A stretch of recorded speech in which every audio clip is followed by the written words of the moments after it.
आज हम बात करेंगे फलसफे पे लिखी हुई सबसे बड़ी किताब की। इस किताब का नाम है रिपब्लिक। इसको उर्दू में रियासत भी कहते हैं।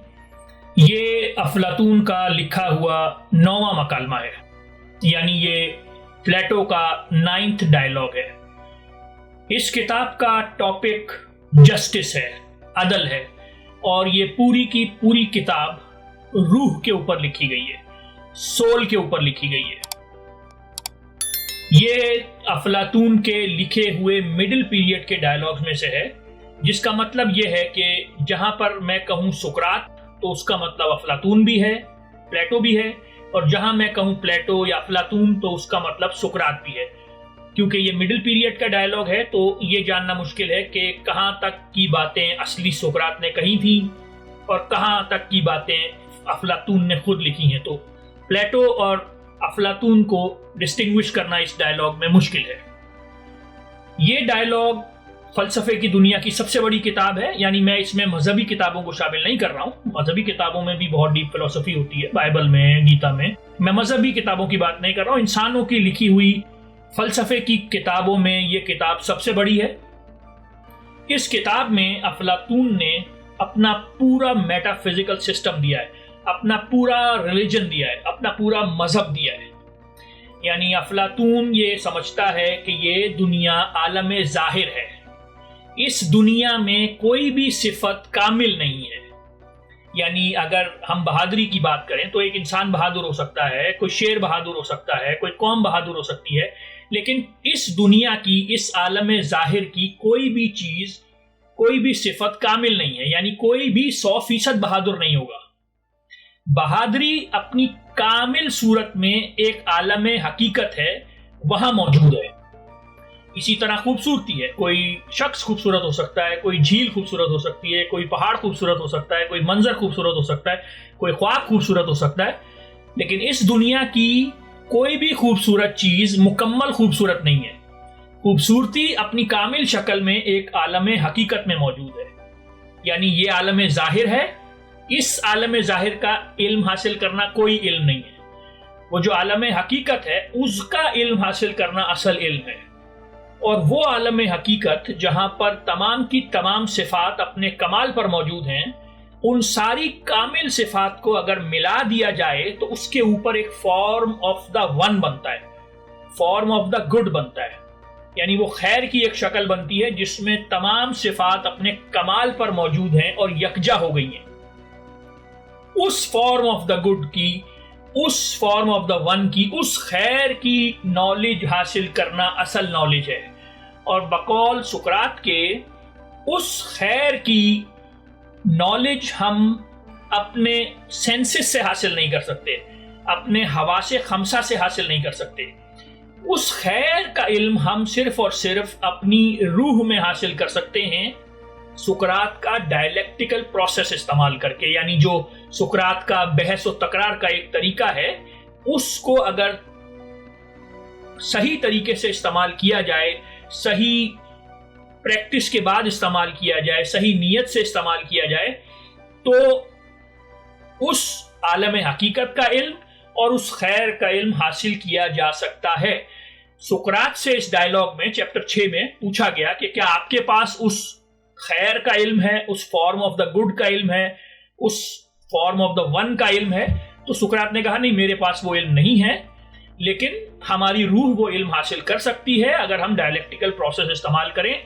वो एक ये आलम जाहिर है, इसके ऊपर एक आलम हकीकत है, और वो जो फॉर्म ऑफ द गुड है, वो जो खैर है, वो हकीकत से भी परे है। यानी इट्स बियॉन्ड बीइंग।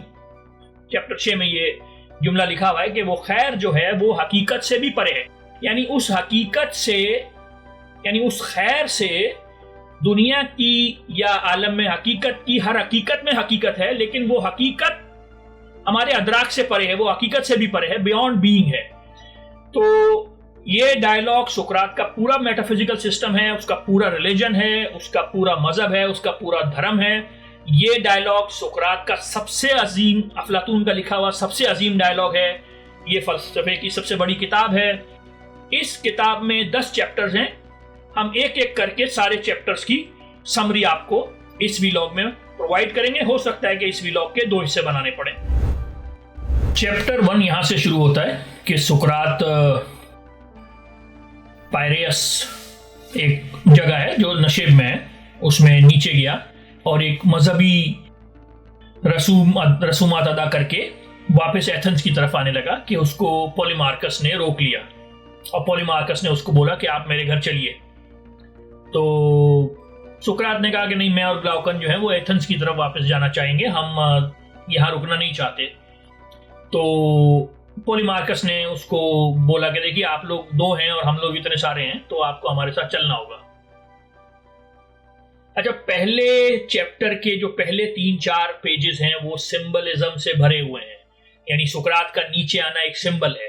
ये आगे आप 5वें-6ठे चैप्टर में देखेंगे कि वो जो सुकरात की गार की मिसाल है, गार की मिसाल, उसमें नीचे आना यानी जहालत की तरफ आना और ऊपर जाना यानी इल्म की तरफ जाना। और दूसरा वो जो ग्लाउकन को और सुकरात को पॉलीमार्कस ने कहा कि हम लोग इतने सारे हैं, आप इतने कम हैं, 2 हैं सिर्फ, ये भी एक सिंबलिज्म है, यानी कि ताकत जो है वो नॉलेज को उसने जेर कर लिया। तो पहले 2-3-4 पेजेस जो हैं वो सिंबलिज्म से भरे पड़े हैं पहले चैप्टर के। पहला चैप्टर एक तरीके से आगे आने वाले सारे चैप्टर्स की समरी है। खैर, सुकरात पॉलीमार्कस के घर चला जाता है। वहां उसकी मुलाकात पॉलीमार्कस के बाप से होती है जो कि बहुत बूढ़ा आदमी है। तो पॉलीमार्कस को सुकरात कहता है कि आप इतने बूढ़े हो गए हैं, बुढ़ापे के बारे में बताइए। तो सेफलस कहता है कि जो पॉलीमार्कस का बाप है कि बुढ़ापा तो बहुत अच्छी उम्र होती है, मैं तो बहुत खुश हूँ बुढ़ापे में, और मेरी बहुत सारी जो जिस्मानी ख्वाहिशात थी, जो ज़रूरियात थी, अब उनकी ज़रूरत नहीं है। तो एक तरीके से मैं अब ज़्यादा गुफ्तगू कर सकता हूँ, ज़्यादा अच्छी डीप कॉन्वर्सेशंस करता हूँ, लोगों के साथ ज़्यादा सोचता हूँ। तो सुकरात कहता है सिफिलिस से, जो कि पॉलीमार्कस का बाप है जिसके घर में ये डायलॉग हो रहा है, कि हाँ ये बात सही है, लेकिन एक आसानी आपके साथ ये भी तो है ना कि आपके पास पैसे हैं, पैसे से भी आपका बुढ़ापा आसान हो गया है। तो सिफिलिस कहता है कि हाँ ये बात ठीक है, पैसे से आसानियां हैं। और वो कहता है कि पैसे से एक आसानी ये भी है कि मरने के बाद के जो आपके खौफ हैं वो भी थोड़े कम हो जाते हैं, क्योंकि अगर आपने जिंदगी में कुछ बेइंसाफियां करी हैं तो उनका भी आप अजाला कर सकते हैं, आप लोगों को पैसे दे सकते हैं, आप गरीबों को पैसे दे सकते हैं। और दूसरा, मरने के बाद का जो अपने मामलात हैं, आप खुदाओं को रिश्वत दे सकते हैं, यानी उनके लिए कुर्बानियां कर सकते हैं, टेम्पल्स में पैसे दे सकते हैं। तो वो कहता है हाँ ये बात सही है कि पैसे से आसानियां हो जाती हैं। तो इंसाफ की बात होती है। तो सुकरात पूछता है भाई सिफिलिस से कि बताइए फिर, यानी आपने कहा कि आपने जो बेइंसाफियां करी हैं उसके पैसे दे सकते, तो इंसाफ क्या होता है? सिफिलिस बूढ़ा आदमी है। सिफिलिस कहता है कि मेरे नजदीक इंसाफ कहते हैं सच बोलने को, और अगर आपने किसी से कुछ उधार वगैरह लिया है तो उसको वापस करने को, इसको इंसाफ कहते हैं, इसको जस्टिस कहते हैं, इसको अदल कहते हैं। सुकरात कहते हैं ये बात ठीक है, लेकिन ये कोई मुकम्मल बात तो नहीं है ना, यानी बहुत सारी सूरत हाल कई दफा ऐसी हो जाती है कि आप कर्जा वापस नहीं कर सकते। मिसाल के तौर पे, अगर आपने किसी से हथियार उधार लिया है और वो शख्स पागल हो गया है, तो आप उसको उसकी तलवार अगर वापस करेंगे, वो तो या तो आपको मार देगा या अपने आप को मार लेगा। इस सूरत हाल में कर्जा वापस करना तो इंसाफ नहीं हुआ। खैर, वो सिफिलिस कहता है कि यार वो मुझे तो जो मैंने पीछे कुर्बानी करी है मैं उसको देखने जा रहा हूँ, या आप मेरे बेटे पॉलीमार्कस से जो आपको यहाँ लेकर आया है उससे गुफ्तगू कीजिए। अच्छा, पॉलीमार्कस जो है वो पॉलिटिशियन है। पॉलीमार्कस जो है वो सियासत में अपना किरदार देखता है कि आगे जाके पॉलिटिक्स में वो कुछ कर सकता है। पॉलीमार्कस कहता है कि सुकरात, मैं समझता हूं कि इंसाफ कहते हैं दोस्तों को फायदा पहुंचाने को और दुश्मनों को नुकसान पहुंचाने को। तो सुकरात कहता है कि इंसान तो गलती का पुतला है। ऐसा बिल्कुल मुमकिन है कि एक इंसान किसी गैर मुखलिस इंसान को अपना दोस्त बना ले और किसी मुखलिस इंसान को अपना दुश्मन बना ले। तो इस सूरत हाल में आप एक गैर मुखलिस इंसान को फायदा पहुंचा रहे होंगे और एक मुखलिस इंसान को नुकसान पहुंचा रहे होंगे। तो पॉलीमार्कस कहते हैं कि नहीं, मैं कोई बेवकूफ आदमी की बात नहीं कर रहा हूं, मैं एक आदमी जो चीजें देखता है समझता है उसकी बात कर रहा हूं। क्यों कोई किसी गैर मुखलिस को दोस्त बनाए? मैं कह रहा हूं वो आदमी जो मुखलिस इंसान हो उसका दोस्त हो, उसको फायदा पहुंचाए, और गैर मुखलिस इंसान का दुश्मन हो और उसको नुकसान पहुंचाए। सुकरात कहते हैं ये भी कोई खास बात नहीं है, यानी एक आप किसी को नुकसान क्यों पहुंचाएंगे? यानी अगर कोई शख्स आपके साथ गैर मुखलिस है, आप उसको जस्टिस के नाम पर नुकसान पहुंचाएंगे तो उससे क्या क्या होगा, यानी वो और आपका दुश्मन हो जाएगा। मतलब ये किस तरह का जस्टिस है। खैर सिफिलिस भी चुप कर जाता है। अब थ्रेसिमेकस एंटर होता है। थ्रेसिमेकस एक सोफिस्ट है। थ्रेसिमेकस का काम है पैसे कमाना। थ्रेसिमेकस का काम है बहस में ना पड़ना, लंबी लंबी तकरीरें करना। थ्रेसिमेकस की वैसे ही सुकरात से अच्छी बातचीत नहीं है। अगर आपको ये जानना है कि सोफिस्ट कौन होते हैं और वो क्या करते थे, तो आप हमारा एक जो हमने पुरानी वीडियो बनाई थी प्रोटैगोरस, उसको देखिए। अब थ्रेसिमेकस अटैक कर देता है सुकरात पर। वो कहता है कि यार तुम्हारा यही है, कभी इससे पूछोगे, कभी उससे पूछोगे, कभी इससे मालूम करोगे, कभी उससे। भाई तुम खुद बता दो इंसाफ क्या है, अदल क्या है, तो पूछे क्यों जा रहे हो लोगों से। तो सुकरात उसको बोलता है कि भाई अगर मुझे पता होता तो मैं बता देता, मुझे तो पता ही नहीं है। मैं तो यहां जानने की कोशिश कर रहा हूं कि आप और मैं मिलकर जानने की कोशिश करते हैं कि अदल होता क्या है। तो थ्रेसिमेकस कहता है ठीक है, अच्छा अगर मैं तुम्हें बता दूं तो फिर तुम्हारी क्या सजा होगी। तो सुकरात कहता है कि भाई मेरी ये सजा होगी कि मुझे मेरे इल्म में इजाफा हो जाएगा। तो थ्रेसिमेकस कहता है कि नहीं ये बातें नहीं करो, मुझे बताओ मुझे कितने पैसे दोगे। तो सुकरात कहता है कि भाई जैसे ही मेरे पास पैसे आएंगे मैं आपको दे दूंगा, मेरे पास तो पैसे ही नहीं है। खैर वो ग्लाउकन जिसके साथ सुकरात यहाँ पर आया है, ग्लाउकन अफलातून का भाई भी है। तो ग्लाउकन कहता है कि यार मैं पैसे दे दूंगा अगर सुकरात ने आपकी डेफिनेशन एक्सेप्ट कर ली, आप बता दें क्या होता है, इंसाफ क्या होता है। तो थ्रेसिमेकस कहता है कि इंसाफ कहते हैं ताकतवर के फायदे को, यानी जो ताकतवर होता है वो रूलर होता है, वो हाकिम होता है। जो हाकिम होता है वो कवानीन बनाता है और वो कवानीन हुक्मरान अपने फायदे के लिए बनाता है। और जब उन कवानीन पर कमजोर आदमी या रियाया अमल करती है तो उससे अमीर का फायदा होता है, ताकतवर का फायदा होता है, और इसको इंसाफ कहते हैं। यानी ताकतवर कानून बनाता है, गरीब उन कवानीन पे चलता है, इसको इंसाफ कहते हैं। सुकरात की यहां पर कोशिश यह है कि थ्रेसिमेकस से बहस ना करे, क्योंकि थ्रेसिमेकस तकरीरें शुरू कर देगा। वो एक सोफिस्ट है, वो बहस नहीं करता, वो डायलेक्टिकल प्रोसेस में फंसेगा ही नहीं। वो तकरीरें शुरू कर देगा या वो चुप कर जाएगा। सुकरात की कोशिश यह है कि किसी तरह से थ्रेसिमेकस को चुप करा दे, ताकि जो दूसरे यानी जो छोटी उम्र के बच्चे बैठे हैं, जैसे ग्लाउकन बैठा है या एडेवेंटस बैठा है, ये दोनों अफलातून के भाई हैं, इनसे बहस शुरू कर सके, इनसे डायलेक्टिकल प्रोसेस शुरू कर सके, बहसो तकरार का प्रोसेस शुरू कर सके, ताकि इंसाफ की डेफिनेशन तक पहुंचने में आसानी हो। वो थ्रेसिमेकस से बहस करने में इंटरेस्टेड नहीं है, थ्रेसिमेकस को सिर्फ चुप कराना चाहता है। सुकरात कहता है यानी तुम ये कह रहे हो कि ताकतवर आदमी ऐसे कानून बनाएगा जिसमें उसका फायदा हो। सुकरात वही कहता है उसको कि भाई इंसान तो गलती कर सकता है, हो सकता है ताकतवर आदमी ऐसे कानून बना दे जिसमें उसका ही नुकसान हो, फिर गरीब आदमी, कमजोर आदमी जब उन कवानीन पे अमल करे तो अमीर का नुकसान हो, गरीब का फायदा हो। तो थ्रेसिमेकस कहते हैं नहीं मैं पागलों की बात नहीं कर रहा हूं, यानी ऐसा रूलर जो अक्लमंद हो, जिसको होश हो, अपने फायदे के लिए काम करे, वो सही कानून बनाए और उस पर गरीब को फॉलो करवाए। सुकरात कहता है नहीं यार ऐसा नहीं होता, अगर कोई डॉक्टर है तो अच्छा डॉक्टर ही वो होगा जो मरीज के लिए काम करे। ऐसा कैसे हो सकता है कि आप उसको हुक्मरान कह रहे हो जो अपने फायदे के लिए काम करे, ये तो कोई डॉक्टर, ये तो कोई हुक्मरान ही नहीं हुआ। सुकरात कहता है तो यानी थ्रेसिमेकस कहता है कि भाई एक शेपर्ड है जो चरवाहा है, जो जानवरों को चरा रहा है, वो जानवरों के फायदे के लिए थोड़ी जानवरों की ख्याल कर रहा है, वो तो मालिक के लिए कर रहा है, वो मालिक पैसे देगा उसको, हर आदमी अपने फायदे के लिए काम करता है। तो सुकरात उसको स्नप कर देता है। सुकरात कहता है ऐसा नहीं है, असली रूलर ही वो है जो आवाम के फायदे के लिए काम करे। वो कहता है अगर एक जस्ट सिटी हो तो उसमें आपको रूलर ढूंढना मसला हो जाए, हर आदमी की कोशिश हो कि वो रूल ना करे, क्योंकि इतनी बड़ी जिम्मेदारी कौन अपने हाथ में ले। वो कहता है कि मिसाल के तौर पे अगर एक डॉक्टर है, वो देखता है कि दूसरा डॉक्टर सही इलाज कर रहा है, वो डॉक्टर कभी भी इंटरफेयर नहीं करता। यानी अगर एक डॉक्टर ये देखे कोई जाली डॉक्टर इलाज कर रहा है तो फिर वो इंटरफेयर करता है, लेकिन अगर एक सही डॉक्टर काम कर रहा है तो असल डॉक्टर कभी उसमें इंटरफेयर नहीं करता। इसी तरह जब एक जस्ट सिटी होगी, आपको रूलर ढूंढना मसला हो जाएगा, आपको उन रूलर्स को पैसे देने पड़ेंगे, आपको उनके लिए सजाएं रखनी पड़ेगी, अगर रूल नहीं किया तो हम ये सजा देंगे, हमें रूल करो। यानी जस्ट सिटी में रूलर ढूंढना मसला होगा। ये इस तरह इसको बोलते हैं जस्टिस। जो आवाम की खिदमत के लिए काम करे, अपने लिए काम करे, उसको जस्टिस नहीं बोलते। खैर सुकरात उसको एक तरीके से चुप करा देता है कि तुम बोल ही गलत रहे हो, यानी मैं बहस में नहीं जाना चाहता हूं, बस तुम गलत बोल रहे हो। असल रूलर वो होता है जो आवाम की खिदमत में काम करे, रूलर वो नहीं होता जो अपने लिए काम करे। यानी सुकरात एक तरीके से उसको चुप करा देता है और यहां चैप्टर जो नंबर 1 है वो खत्म हो जाता है। चैप्टर 2 से लेके आखिरी चैप्टर तक अब थ्रिसिमिकस जो है वो बात नहीं करेगा। अब सिर्फ सुकरात ग्लाउकन और एडमेंटस से बात करेगा। ग्लाउकन और एडमेंटस दोनों अफलातून के भाई हैं। तो अफलातून ने एक तरीके से यानी इस डायलॉग में अपने भाइयों को भी हमेशा हमेशा के लिए मशहूर कर दिया। तो ये दोनों छोटी उम्र के हैं। ये दोनों सुकरात से कहते हैं कि हम समझते हैं जस्टिस की जो बातें तुमने करी हैं, लेकिन जस्टिस या अदल या इंसाफ अपनी जात में कोई अच्छी चीज नहीं है। जस्टिस, अदल या इंसाफ बेसिकली इसलिए अच्छा है क्योंकि इसका नतीजा अच्छा है।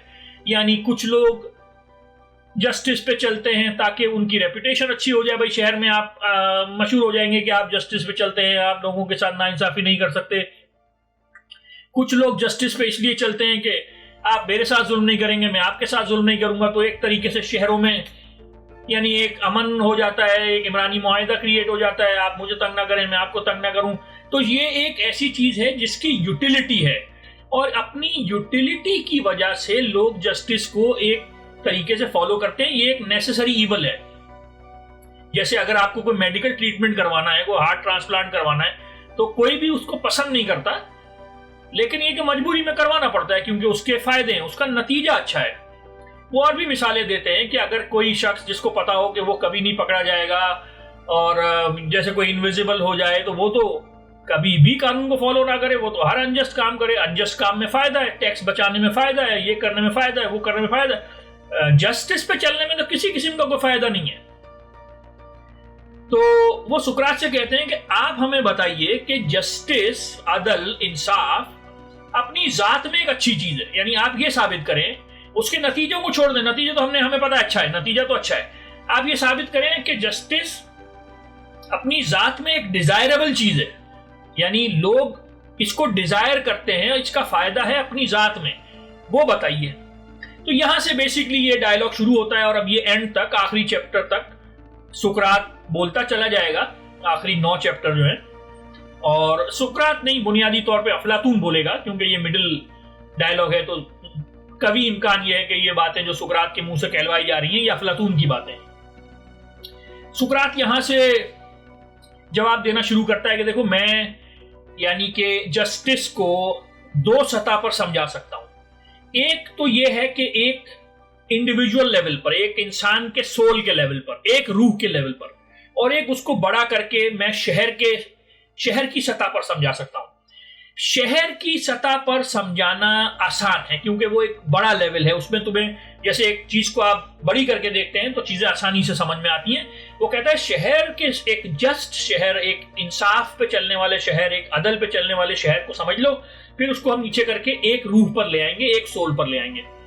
तो पहले सुकरात कहते हैं कि चलो हम इसको एक सिटी के लेवल पे समझते हैं। सुकरात कहता है कि चलो हम एक शहर बनाते हैं जो जस्टिस पर होगा, जो जस्ट शहर होगा। सुकरात कहता है कि एक जस्ट शहर जो हम बनाएंगे वो प्रिंसिपल ऑफ स्पेशलाइजेशन पर बनाएंगे।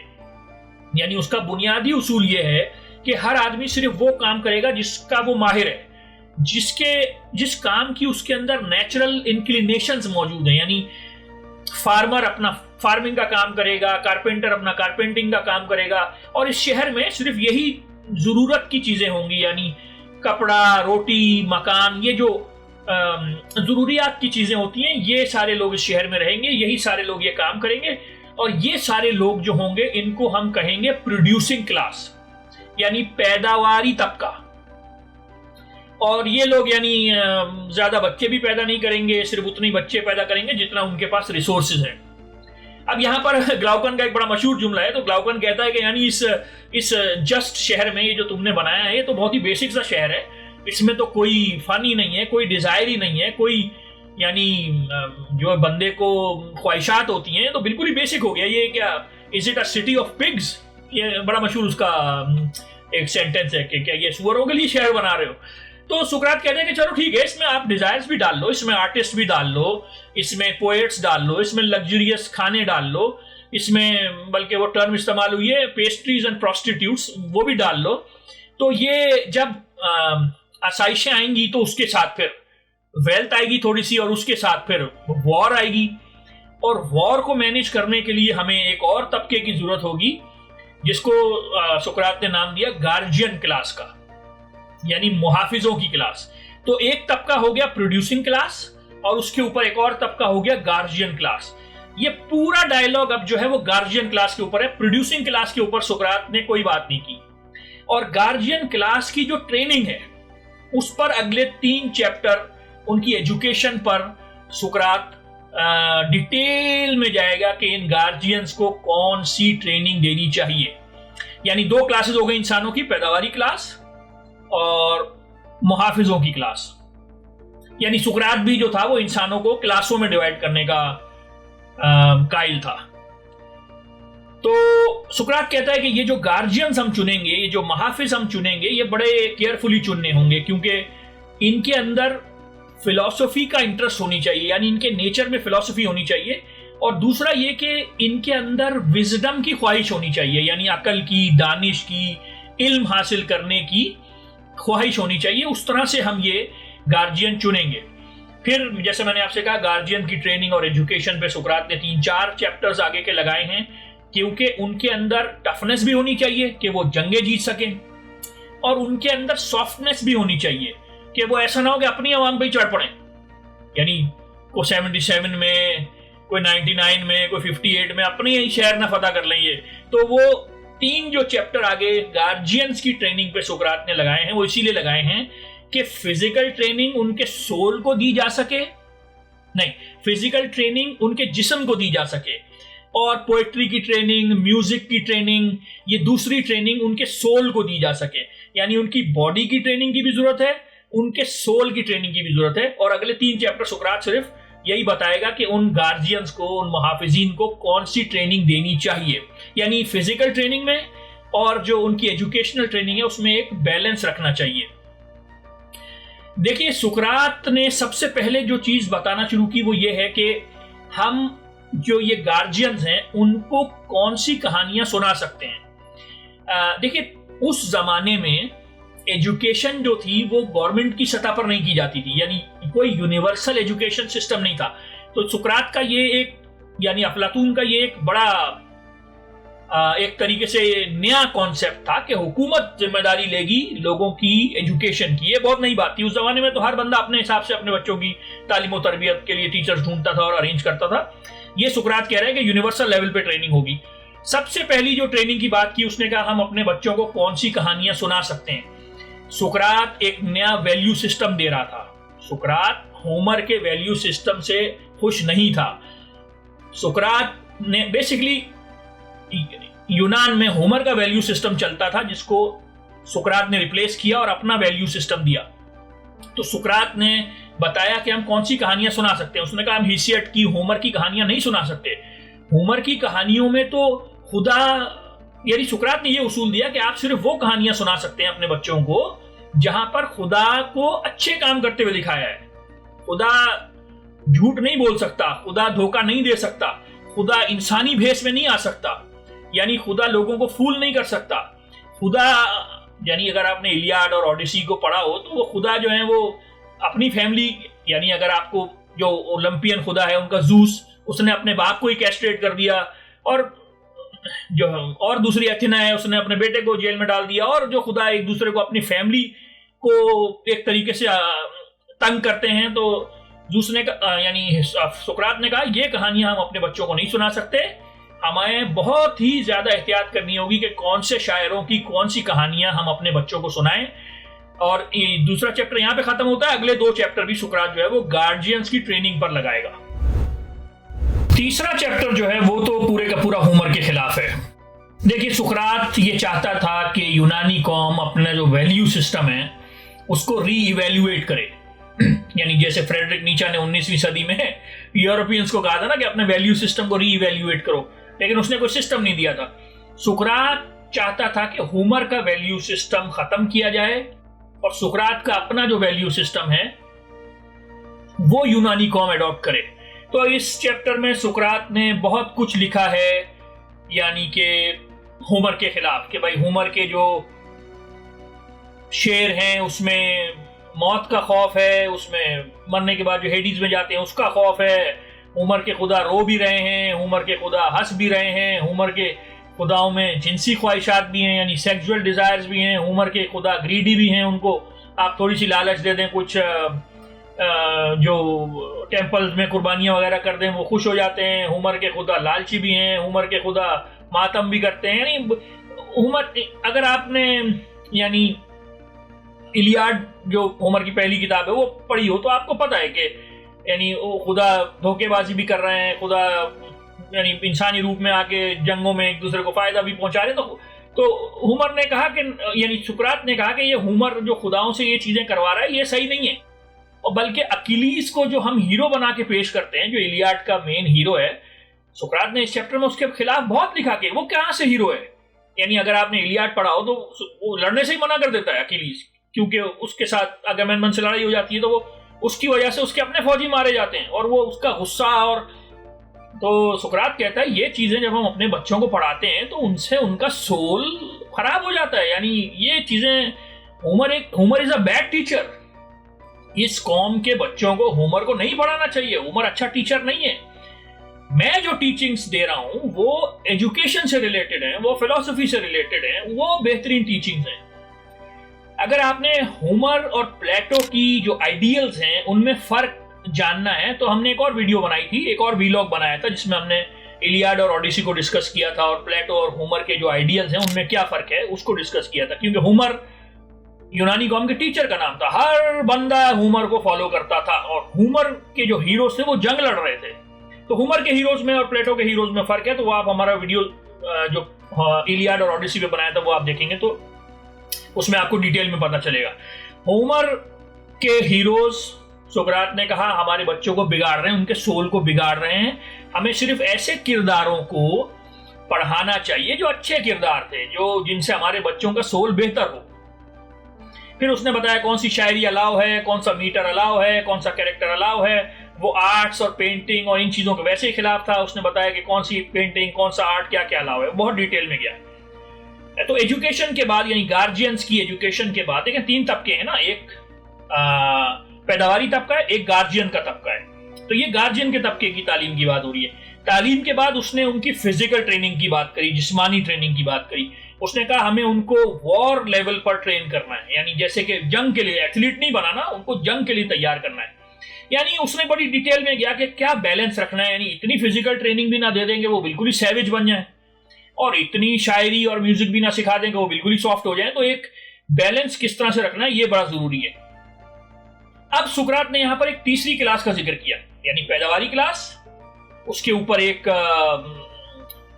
आप कह रहे गार्जियन का तबका, मुहाफिजीन का तबका। उसने कहा इन मुहाफिजीन में से कुछ लोग निकलेंगे जो हुक्मरान तबके में चले जाएंगे। वो जो यानी मुहाफिजीन को बहुत कड़े इम्तिहानात में से गुजार के, इनको बहुत ज्यादा ऑब्जर्व करके, मॉनिटर करके, टेस्टिंग करके कुछ लोग बनेंगे जो रूलर्स बन जाएंगे। यानी ये एक बड़ा रेवोल्यूशनरी आइडिया था कि वो वॉरियर्स को या मुहाफिजीन को दूसरे दर्जे पे ला रहा है और रूलर्स को ऊपर लेके जा रहा है। और आगे वो बताएगा कि रूलर्स में फलसफा होना चाहिए, एजुकेशन होना चाहिए। और तो बेसिकली अब तक 3 तबके बन गए। पहला तबका यानी जो पैदावारी तबका है, उसके ऊपर तबका जो मुहाफिजीन का तबका है, और उससे ऊपर रूलर तबका है। रूलर तबका बहुत छोटा सा होगा और बड़े कड़े इम्तिहान में से पास होकर बनेगा। इसके बाद सुकरात एक झूठ बोलता है। वो कहता है हमें अपनी कौम से एक झूठ बोलना होगा, उसको नोबल लाई बोलते हैं। सुकरात पे बड़ा क्रिटिसाइज किया जाता है इस नोबल लाई पे।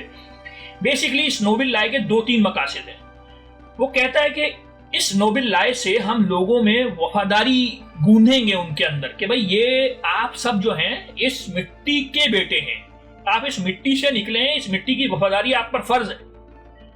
और जब एक पैदावारी क्लास का इंसान पैदा होता है तो वो अपने अंदर, अपने सोल में थोड़ा सा लोहा लेकर पैदा होता है। और जो मुहाफिज तबके का बच्चा पैदा होता है वो अपने सोल में चांदी लेकर पैदा होता है। और जो रूलर तबके का बच्चा पैदा होता है वो अपने सोल में सोना लेके पैदा होता है।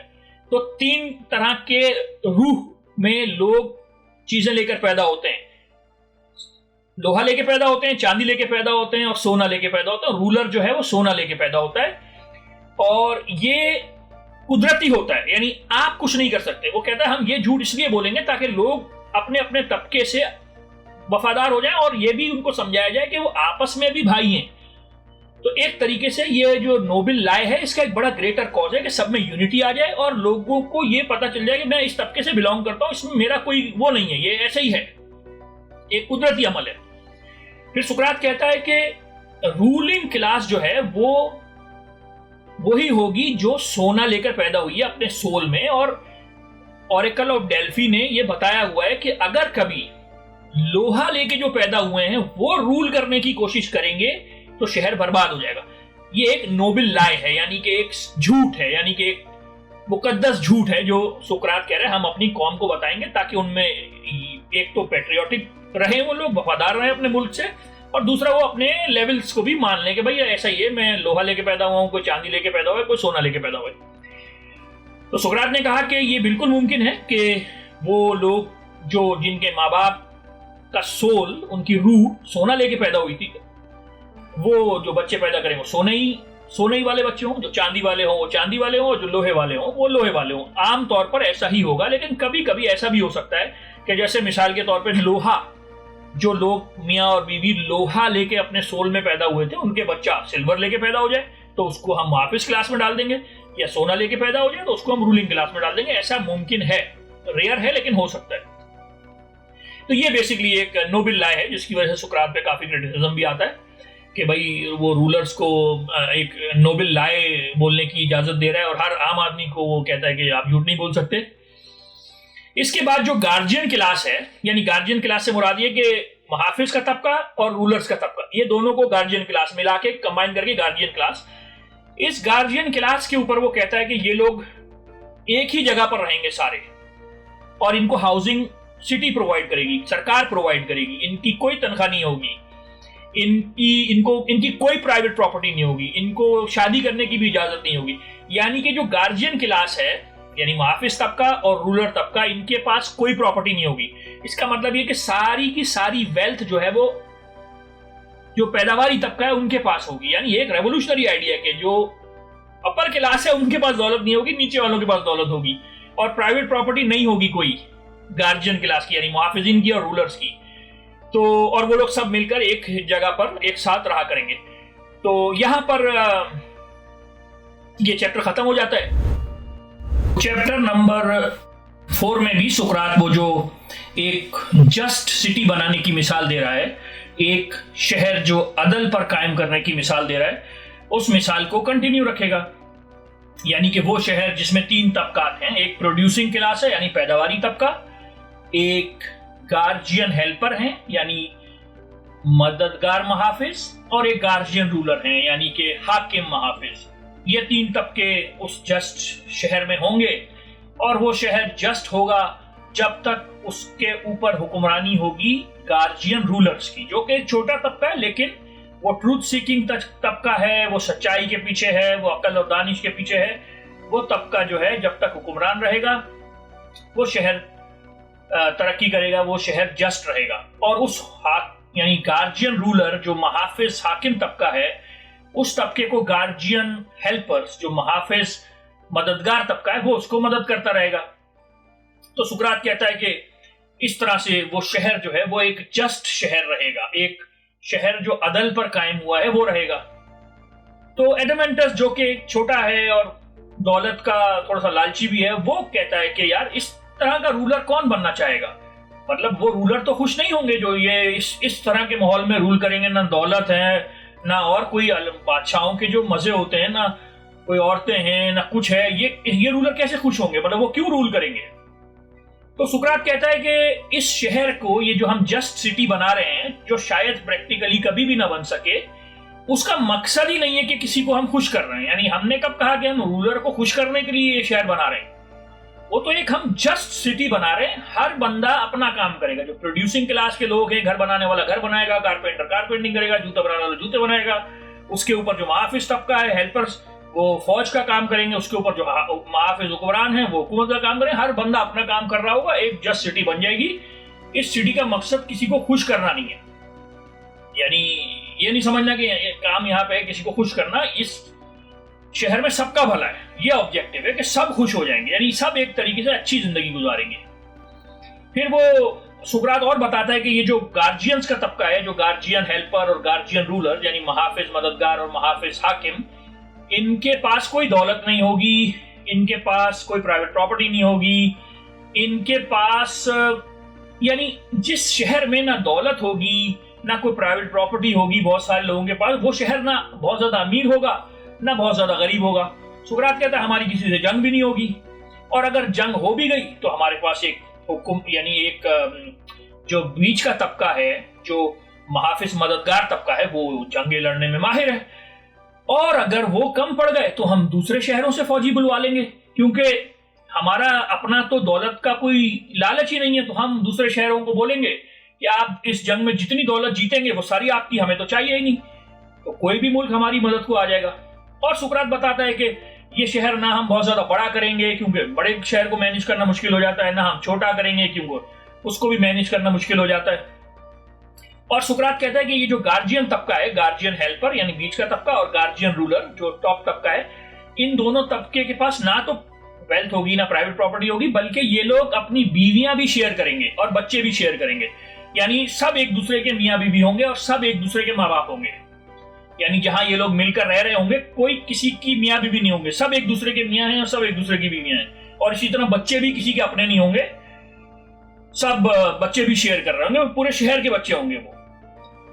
तो सुकरात कहता है कि ये शहर हमारा एक जस्ट शहर बन जाएगा, एक अदल पर एक शहर बन जाएगा। और सुकरात के जो 4 मेन वर्च्यूज हैं, सुकरात के जो मेन विजडम, सुकरात कहता है विजडम हमारे रूलर्स में होगा, और वो रूल कर रहे होंगे तो वो विजडम पूरे शहर में उनके जरिए जाएगा। बहादुरी हमारे गार्जियन हेल्पर्स में होगी जो हमारी फौजी तबका है, और उनके जरिए से और हमारी दूसरी जो नीचे के जो पैदावारी तबका उनमें भी बहादुरी जाएगी। और जस्टिस, और चौथा जो टेम्परेंस यानी म्याना रवि, जो सुकरात के 4 ही तो वर्च्यूज हैं, विजडम, करेज, टेम्परेंस और जस्टिस। ये जस्टिस और टेम्परेंस उसने कहा पूरे शहर में होगा। जब ये चारों वर्च्यूज हमारे शहर के एक एक शहरी में होंगे और बराबर बटे हुए होंगे, यानी बात जो रूलर तबका है उसमें विजडम, जो गार्जियन हेल्पर तबका है, फौजी तबका है, उसमें करेज और जस्टिस और टेम्परेंस, सब में इस तरह से एक जस्ट शहर बन जाएगा। तो यहां पर सुकरात की एक जस्ट शहर यानी अदल पर कायम एक शहर की मिसाल खत्म होती है। अब सुकरात कहता है कि ये मैंने तुम्हें बड़ी पिक्चर दिखाई एक सिटी के लेवल पे, अब मैं तुम्हें एक सोल के लेवल पे, एक इंसान की जो रूह है उसके लेवल पे दिखाता हूं कि अदल क्या होता है, एक जस्ट इंसान क्या होता है, एक जस्ट रूह क्या होती है। सुकरात ने कहा रूह के भी 3 हिस्से होंगे। एक हिस्सा रैशनल पार्ट होगा, अकल और दानिश वाला पार्ट होगा जो सर में होगा, जैसे शहर में रूलर्स थे।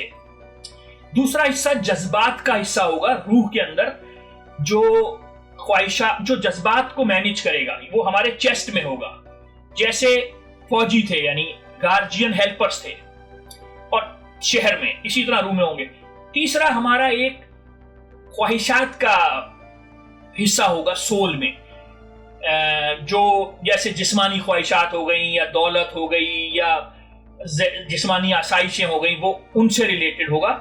जैसे हमारा तीसरा तबका था शहर में जो हम पैदावारी क्लास कह रहे थे, तो जैसे शहर में 3 तबके होंगे उसी तरह रूह में 3 तबके होंगे।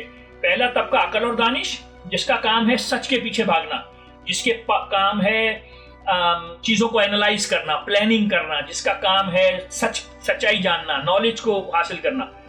ये तबका सर में, ये रूह के सर में होगा। दूसरा रूह के चेस्ट में होगा जो जज्बात से रिलेटेड होगा, जैसे ऑनर, जैसे ताकत, जैसे एनर्जी, कुछ जीतना, चैलेंज, कुछ हासिल करना, छा जाना, अपना मकाम बनाना यानी मशहूर होना। ये दूसरा तबका। और तीसरा तबका जो जिस्मानी ख्वाहिशात हैं, भूख से है, जैसे कंफर्ट है, प्लेजर है, डिजायर्स वगैरह हैं। तो सुकरात ने कहा जैसे शहर जस्ट होगा जब तक रूलर तबका रूल कर रहा होगा, इसी तरह इंसान का सोल भी जस्ट होगा जब तक अकल और दानिश वाला हिस्सा पूरी बॉडी को रूल कर रहा होगा। अगर ख्वाहिशात वाले हिस्से ने, जो पेट और उससे नीचे होता है, उसने रूह को रूल करना शुरू कर दिया तो इंसान फिर ख्वाहिशात के पीछे भागेगा, इंसान फिर दौलत के पीछे भागेगा, इंसान फिर ख्वाहिशात और जिस्मानी ख्वाहिशात और प्लेजर्स के पीछे भागना शुरू हो जाएगा, अच्छे खानों के पीछे भागना शुरू हो जाएगा, मजों के पीछे भागना शुरू हो जाएगा। वो इंसान जिसका सोल ख्वाहिशात रन कर रही होंगी, ना कि अकल और दानिश, वो इंसान फिर जस्ट नहीं रहेगा। और वो इंसान जिसका सोल का ऊपर वाला हिस्सा अकल और दानिश जज्बात और ख्वाहिशात को मैनेज कर रहा होगा, वो इंसान जस्ट होगा। और जो इंसान जस्ट होगा उसका सोल बीमार नहीं होगा, यानी उसका सोल हेल्दी होगा। यानी सुकरात ने यही तो साबित करना था शुरू में कि जस्ट होना, जस्टिस या अदल जो है वो अपनी जात में एक डिजायरेबल चीज है। यहां सुकरात ने यही साबित किया कि जब आपका अकल और दानिश वाला हिस्सा आपके पूरी रूह को मैनेज कर रहा होगा, तो दूसरे दो पार्ट हैं जज्बात और ख्वाहिशात, तो आपका सोल जस्ट होगा और हेल्दी होगा। और हेल्थ अपनी जात में एक डिजायरेबल चीज है। तो सुकरात ने यहां यह साबित किया कि अदल अपनी जात में, इंसाफ अपनी जात में एक ऐसी चीज है जिसकी ख्वाहिश की जाती है। तो यहां पर यह चैप्टर खत्म होता है, चैप्टर नंबर 4।